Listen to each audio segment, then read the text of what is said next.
everyone, welcome back to my channel. It's been a while since I've done a book review, so I thought I would try and get one done for you this week. So we're going to be looking at the Kismet Knight Vampire Psychologist trilogy today, and the first book in this trilogy is called The Vampire Shrink. The series is written by Linda Hilburn. And I'll start off by reading the blurb to you. It turned out there were millions of vampire pretenders in the world. Most of the wannabes were very sad, young people searching for meaning, connection, and love in a world where they hadn't found any. Some were simply drawn to the excitement, danger, and forbidden fruit. Then there were the walking wounded who had crossed the line between acting out and psychosis. By the time I woke up at dawn on Sunday morning, I was excited. I was going to become the vampire psychologist. And as a rational scientist who knows full well vampires are all hokum, Kismet Knight is the perfect choice to counsel troubled wannabe vamps.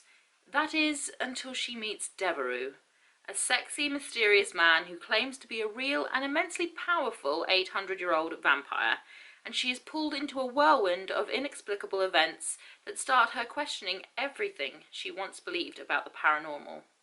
Kismet Knight is about to achieve her dream job, but becoming the vampire shrink is going to change her life forever. Now, I've got to say I was pleasantly surprised by this series. I had no idea what to expect when I picked up the first book, The Vampire Shrink. It was several years ago, actually, in England, and it's kind of been sat on my bookshelf waiting to be read. And I had no idea sort of what it really was about. It sounded reasonably interesting, but I was definitely pleasantly surprised by it. I really enjoy the unique kind of angle that psychology gives to this entire trilogy. It's not your standard kind of naughty vampire series. I mean, I didn't expect it to be quite as raunchy as it is in places, but it's definitely not your typical sort of, yeah, naughty vampire novel, I guess. Definitely it has a lot more depth because of the psychology aspect to it. There's a wonderful thought process behind it, and I will try and keep as many spoilers as possible out, but there's definitely a lot more depth to the characters, I feel. The entire trilogy starts by introducing Kismet Knight, and she's quite a well-rounded character from the start. She's very relatable in that she's quite an anxious person, she's very socially awkward, and, you know, she is very intelligent though, and that's definitely a theme throughout all three books. The story really starts with her, you know, living alone, being a bit of a loner. Her future isn't looking that spectacular, it's not looking very exciting. Her career is sort of almost deadpan, and yeah, somehow by the end of the book she's, you know, in a weird love triangle and she's got a stalker. So it's quite a fast-paced story, the first book, The Vampire Shrink, and it moves quite quickly onto the second book, which is called Blood Therapy. That story kind of continues following, you know, Kismet in the aftermath of quite a lot of turmoil, actually. At the end of the first book, she's suffered quite a bit, to be honest. Her character develops further.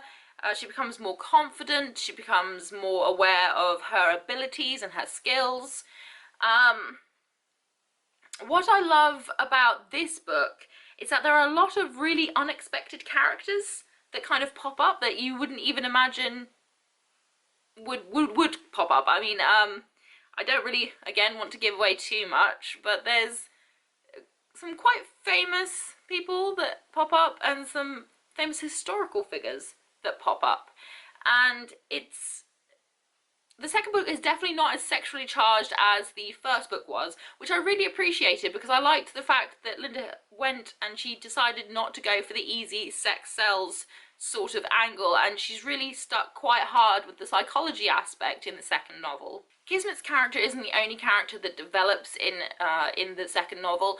Some of her love interests develop and evolve their characters. The shift in personalities and dynamics is really delightful, and it completely adds to the drama that kind of reaches fever pitch in the last few chapters of Blood Therapy.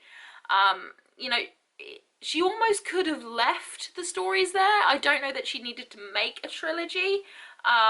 She could have really just had book 1, book 2, but she did go on to write the 3rd book, which is Crimson Psych. I'm sad to say that for some reason I really struggled getting into this. The first 2 books I read, you know, over 2 days, one day, one the second day, but it took me close to 3 weeks to finishing the 3rd one because I kept picking up and putting it down and picking it up and putting it down, and it really lost me. Now, that's not to say that the book itself is bad. It could have just been me. It could have been, I don't know, a mood that I was in. I have no idea, but it took me a ridiculously long time to finish for a book that isn't that long. The story itself follows on again from blood therapy, and the characters continue to develop. I don't know.